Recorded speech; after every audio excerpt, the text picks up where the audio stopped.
The Royal Canadian Navy was born in 1910, but after the First World War, it fell into decline. By the 1930s, it had just a handful of aging destroyers, a few minesweepers, and minimal funding. Canada's focus had long been on its army and ties to the British Empire. Naval warfare seemed a distant concern.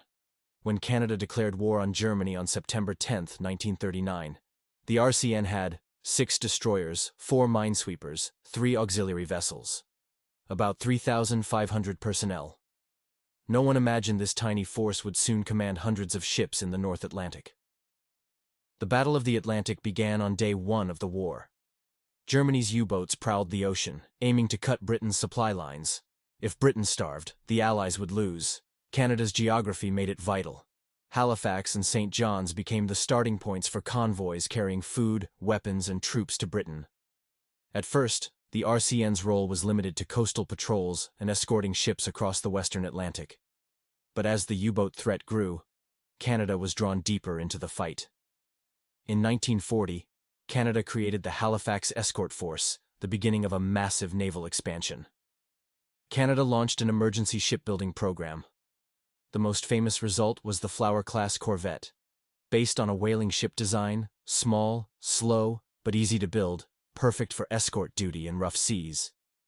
Canada built 122 corvettes, along with destroyers, frigates, and minesweepers. The Navy also expanded training. Thousands of young Canadians, farmers, fishermen, and students became sailors almost overnight. By 1942, the RCN had grown from 13 ships to more than 150. A remarkable transformation in just 2 years.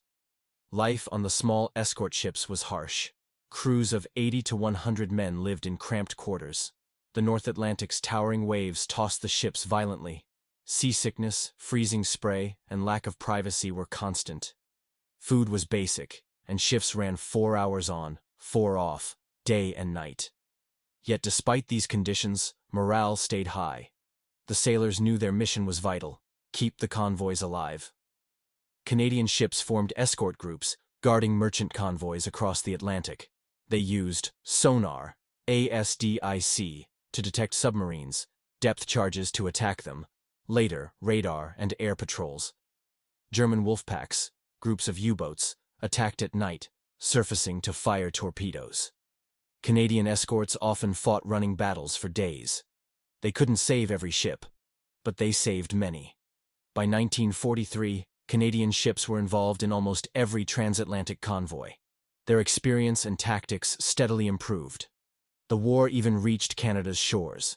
In 1942, U-boats slipped into the Gulf of St. Lawrence and the Canadian Atlantic coast, sinking 23 merchant ships and 4 warships. These attacks shocked Canadians. Blackouts were enforced on the coast, and the Navy increased patrols. Though losses were painful, the RCN gradually pushed the U-boats back and secured home waters again. In 1942, the RCN created the Women's Royal Canadian Naval Service, nicknamed the Wrens. More than 6,000 women joined. They served as clerks, coders, mechanics, communications specialists. Wrens didn't sail on warships, but their work freed thousands of men for sea duty and showed women could serve with pride and professionalism. By spring 1943, the Allies finally gained the upper hand. More escorts, long-range patrol aircraft, and better tactics crushed the U-boat threat. Canadian escort groups became among the best in the Atlantic. By mid-1943, U-boat losses soared while Allied shipping losses dropped. The mid-Atlantic gap, once beyond aircraft range, was now covered by Canadian and British ships working together. Canada's Navy was no longer a junior partner. It was essential to victory. The Royal Canadian Navy also played a key role in the D-Day invasion of Normandy in June 1944. Canadian destroyers escorted landing craft across the English Channel. Naval guns bombarded German defenses.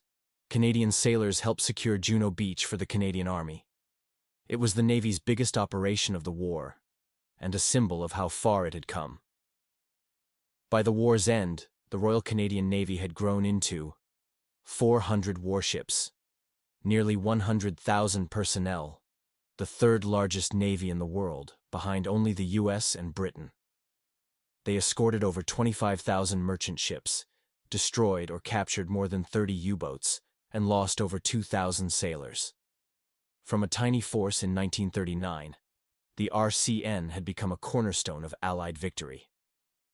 The Royal Canadian Navy's transformation in World War II is one of Canada's greatest military achievements. They fought not for conquest or glory, but to defend freedom, keeping the lifeline to Britain open and helping win the war at sea. The RCN's legacy lives on today, built on the courage of those who sailed through the storms of the Atlantic and never gave up. Thanks for watching this deep dive into the Royal Canadian Navy in World War II. If you enjoyed this video, please like, subscribe,